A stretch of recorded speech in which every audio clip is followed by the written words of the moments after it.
Aujourd'hui, je vais vous raconter l'histoire de Laurent Jalabert, sprinter dans ses jeunes années, puis chasseur de classiques, candidat au classement général sur les grands tours et baroudeur sur sa fin de carrière. Jaja, comme le surnomme le public, est un des meilleurs coureurs français de l'histoire. Il naît en 1968 à Mazamet dans le Tarn et débute sa carrière professionnelle chez Toshiba en 1989 avant de raccrocher en 2002 après 2 saisons chez le Team CSC. Il commence sa carrière amateur en 1987 à l'US Montauban et en 1988 au GSC Blagnac.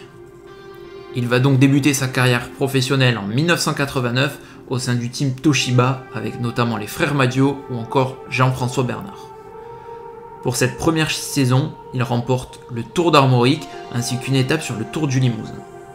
Pour sa deuxième année chez les pros, Jaja s'illustre avec une victoire sur le circuit de la Sarthe et sur Paris-Bourges avant de se révéler aux yeux du grand public sur la Classica San Sebastián en terminant second derrière le roi Miguel Indurain.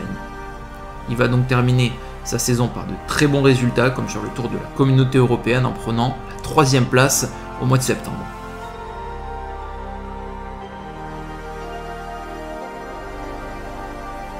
En 1991, il enchaîne les bons résultats. Dauphin du Suisse Rominger sur Paris-Nice, il prend la 9e place du Ronde, la 18e place de Paris-Roubaix, 11e à Liège et 7e sur l'Amstel, avant de lever les bras sur les 4 jours de Dunkerque et en terminant à la 2e place du classement général final. Il va prendre le départ du Tour de France avec le rôle de leader pour les arrivées au sprint et s'illustre par de très bons résultats, second à Rennes, 4e à Saint-Herblain ou encore 3e sur la dernière étape des Champs-Élysées. Il va terminer second du classement général par points, derrière l'Ouzbek Abdoujaparov, et va terminer cette saison par une seconde place au Grand Prix de Zurich derrière le Belge Johan Musso. En 1992, Jaja va changer d'équipe pour rejoindre les Espagnols du team Once.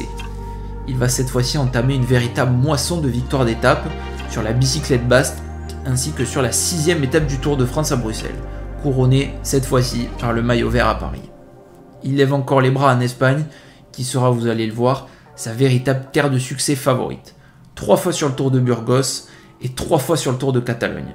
Et il va échouer d'un cheveu à Benidorm face à l'Italien Gianni Bugno pour le titre mondial. Il va continuer sa montée en puissance lors de l'année 1993 en cumulant 18 succès d'étape, dont 16 sur les routes espagnoles. Sur le Tour de Majorque, le Trofeo Luis Puig, le Tour de Valence ou encore le Tour de Catalogne. Il réalise au printemps de très bonnes classiques et se montre encore une fois comme un potentiel vainqueur de toutes ces classiques. Pour sa 3e saison chez l'équipe Once, il va enchaîner les bons résultats en début de saison avec une seconde place sur le trophée Luis Puig ainsi que de belles places sur Paris-Nice où il prendra notamment quelques jours plus tard la 10e place de Milan-San Remo. Il remportera son premier succès sur les routes espagnoles au Tour du Pays Basque au mois d'avril et va prendre part à son 3e Tour d'Espagne au mois de mai où il va cette fois-ci remporter 7 succès d'étape ainsi que le classement par points. Il participe cette fois-ci au Tour de France qui va être de très courte durée après une terrible chute à Armentières. Il chute avec le Belge Wilfried Nielsen qui va percuter un policier voulant prendre une photo sur la route à quelques mètres de l'arrivée. Et après plusieurs semaines d'absence, il reprendra la compétition en fin de saison sans victoire d'étape.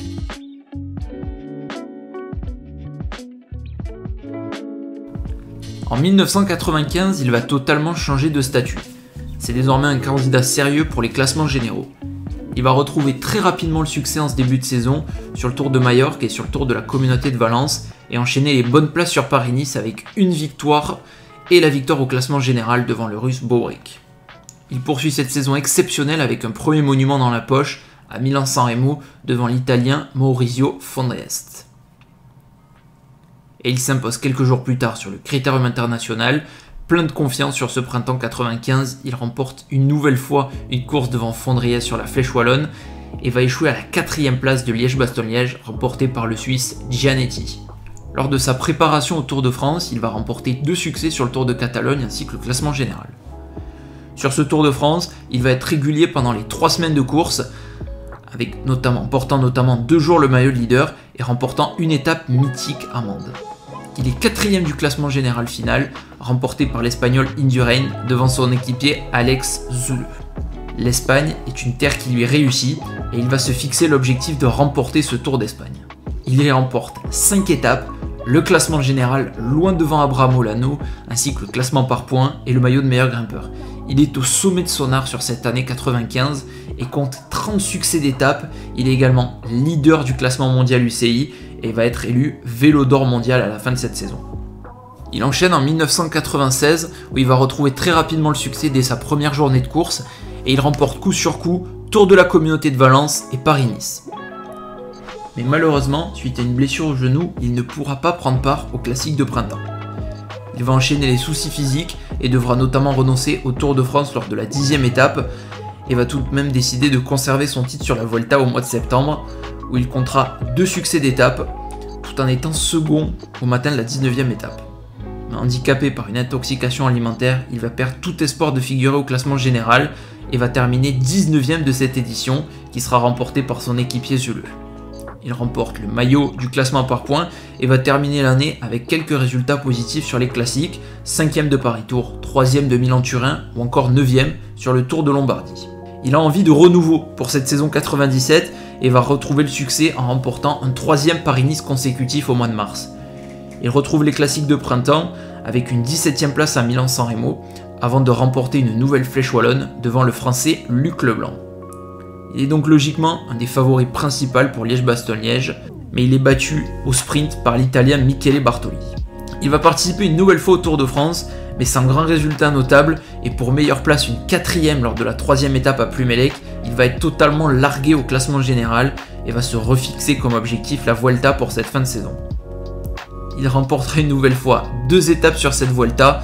Loin au classement général, il terminera 7e, remporté une nouvelle fois par son équipier Zule. Mais c'est sur ces routes espagnoles une nouvelle fois qu'il va retrouver le goût du succès avec une victoire sur le championnat du monde du contre-la-montre devant l'Ukrainien Sergei Onchar. Et il achèvera cette saison en beauté en remportant le Milan-Turin et le Tour de Lombardie au mois d'octobre. Il entame donc la saison 98 une fois de plus avec de très bons résultats. Mais il va être battu cette fois-ci par Paris-Nice, par le Belge Van den Broek et va se fixer l'objectif de remporter Liège-Bastogne-Liège, où il a échoué à la seconde place la saison précédente. Mais une fois de plus, l'Italien Michele Bartoli le bat au sprint. Il va retrouver le succès sur les routes espagnoles en remportant le Tour des Asturies et remporte également la Classique des Alpes ainsi que 3 étapes sur le Tour de Suisse avant d'être sacré champion de France devant Luc Leblanc. Comme l'année précédente, il ne va pas briller sur le Tour de France avec une 3e place pour meilleur résultat sur le prologue à Dublin et quittera la course lors de la 17e étape en compagnie de son équipe. Sur la Vuelta, qu'il adore, il va être régulier tout au long des 3 semaines de course mais ne remportera cette fois-ci aucune victoire d'étape en prenant la 5e place du classement général final remporté par l'Espagnol Abraham Olano. En 1999, il va se fixer de nouveaux objectifs. Il participera notamment à Tirreno Adriatico, qu'il terminera à la 4e place, et remportera coup sur coup Semaine catalane et Tour du Pays Basque. Après un abandon sur Liège-Bastogne-Liège, il remporte 3 étapes ainsi que le classement général du Tour de Romandie pour sa préparation au Giro d'Italia.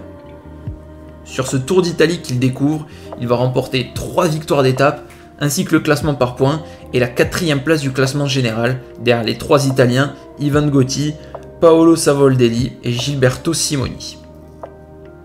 Mais voulant terminer l'année en beauté sur la Vuelta, il va remporter une étape sur le Tour de Suisse et terminer 2e du classement général. Et après une terrible chute lors du Tour de Castilla et León, il participera tout de même au Tour d'Espagne où il perdra rapidement de nombreuses minutes avant d'abandonner lors de la 13e étape. Pour cette année 2000, il annonce que ça sera sa dernière saison chez le team Once. Et après quelques bons résultats en début de saison, comme une victoire au Montfaron sur le Tour méditerranéen, il va prendre la 4e place de Tirreno Adriatico. Il terminera cette fois-ci 3e de la Flèche Wallonne et 10e de Liège-Bastogne-Liège. Il souhaite faire son retour sur le Tour de France et il va se préparer sur le Critérium du Dauphiné. Sans être flamboyant, il remportera la dernière étape du côté de Sallanches.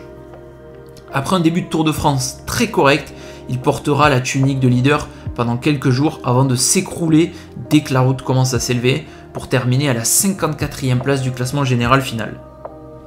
Refusant cette fois-ci de participer à la Vuelta, il va s'illustrer avec 2 5e places sur les Jeux Olympiques, sur la course en ligne et le contre-la-montre.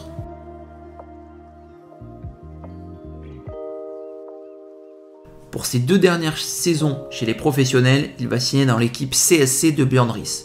Et après un début de saison 2001 marqué par de nombreuses blessures, il va retrouver son niveau sur les 4 jours de Dunkerque en terminant second du classement général et en prenant notamment la 9e place du Tour de Suisse pour sa préparation au Tour de France. Sur ce Tour de France, il va totalement changer de statut en allant chercher les victoires d'étape, 2 du côté de Verdun et Colmar, et le maillot de meilleur grimpeur. Après un début de carrière en tant que sprinter puis leader, il est désormais un baroudeur capable de s'échapper et de remporter des étapes. Il va enchaîner sa bonne forme du Tour de France en remportant la Poly-Normande ainsi que la Classica San Sebastian devant les Italiens Casagrande et Rebellin.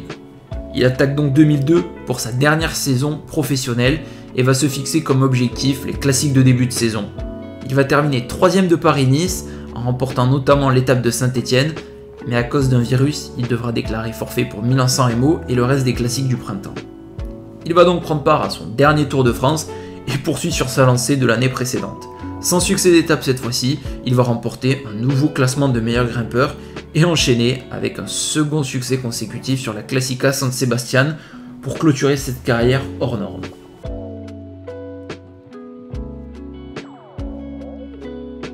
Après une carrière professionnelle bien garnie, il raccroche fin 2002 et devient dès 2003 consultant pour France Télévisions pour les courses cyclistes. Il est également membre du jury qui choisit le vainqueur du prix de la combativité sur le Tour de France et sélectionneur de l'équipe de France cycliste entre 2009 et 2013 pour notamment les championnats du monde et les Jeux Olympiques. De son côté, il continue le sport en tant que triathlète, mais également sur l'Ironman où il est notamment champion du monde dans la catégorie des 50-54 ans en 2019. Comme pour de nombreux coureurs des années 90, il est soupçonné dans plusieurs affaires de dopage, et notamment au cœur de la tourmente en 2013, il n'a jamais avoué s'être dopé au cours de sa carrière.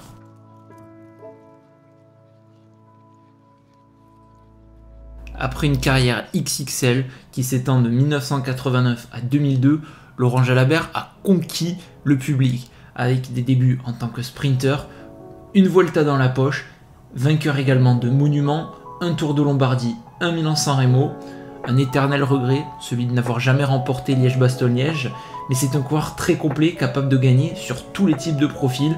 On compte également 2 Flèches Wallonnes, 2 Classica San Sebastian, un Tour du Pays Basque, un Tour de Romandie, un Tour de Catalogne, 3 Paris-Nice, une Vuelta, 18 victoires d'étape sur la Vuelta, ou encore 2 fois le classement de la semaine catalane.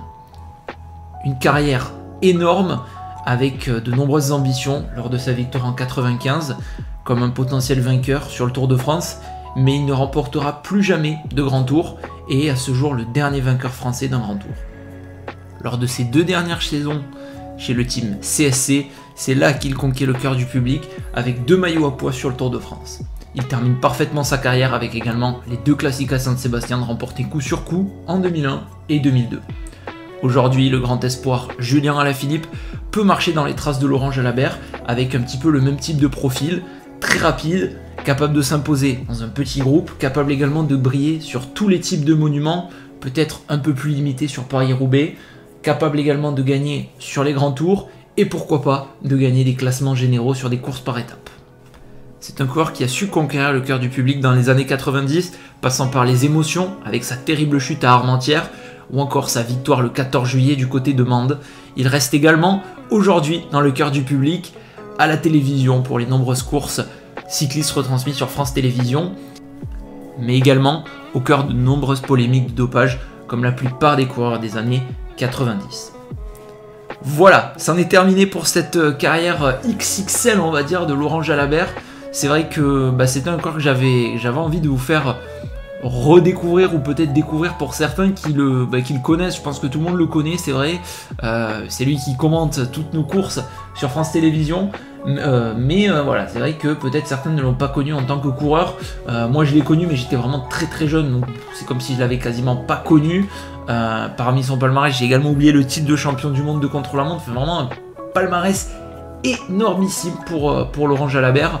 J'ai pris beaucoup de plaisir. Je pense que pour le prochain épisode, on partira peut-être sur une course. J'ai vraiment cette idée du Giro 2017 ou alors du Paris-Roubaix 2021. Donc voilà, ça sera ces deux courses sans doute lors du prochain épisode. Et j'ai également d'autres idées de coureurs, mais n'hésitez pas à en proposer. Je l'avais vu passer, Laurent Jalabert, dans les commentaires.